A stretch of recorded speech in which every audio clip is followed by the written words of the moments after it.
Former Governor Andrew Cuomo, to say the least, shaking up the race for New York mayor.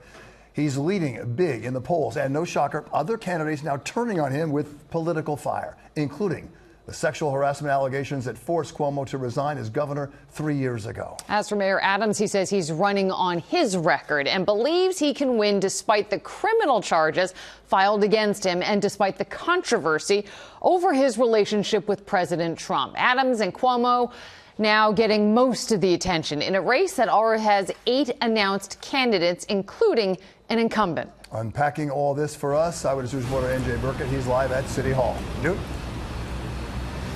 And right, Bill, we are expecting an announcement this week in addition to all of that from the City Council Speaker, Adrienne Adams. Yes, it's a huge field of candidates. At the center of all of this, 2 political heavyweights with very contrasting views of New York.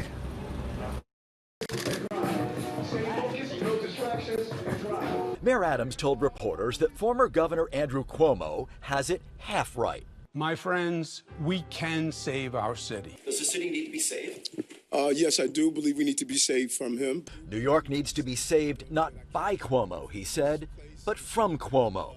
In a 17-minute video this past weekend, Cuomo portrayed New York as a city in crisis, promising to tackle everything from homeless mentally ill in the streets to fear in the transit system and the onslaught of e-bikes. The city just feels threatening, out of control, and in crisis. These conditions exist not as an act of God, but rather as an act of our political leaders. But in his weekly Q&A today, the mayor said crime is trending lower. I don't think there's ever been a mayor that had to deal with so much noise. And what happens when you're faced with not only professional crises, but personal crisis? Do you step down or do you step up? What have I done? I stepped up. I delivered for the city no matter what was going on in my life. I put the lives of New Yorkers first. Adams portrayed Cuomo as a cowardly leader. The former governor resigned in disgrace in 2021 amid multiple accusations of sexual harassment, which he denied.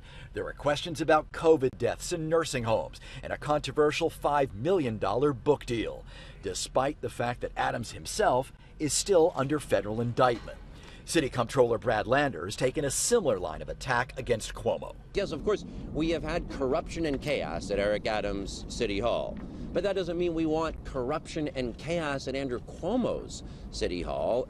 And that's about how this campaign is going to go. Adams and Cuomo attacking one another, and the others, like Lander, attacking both of them for being corrupt.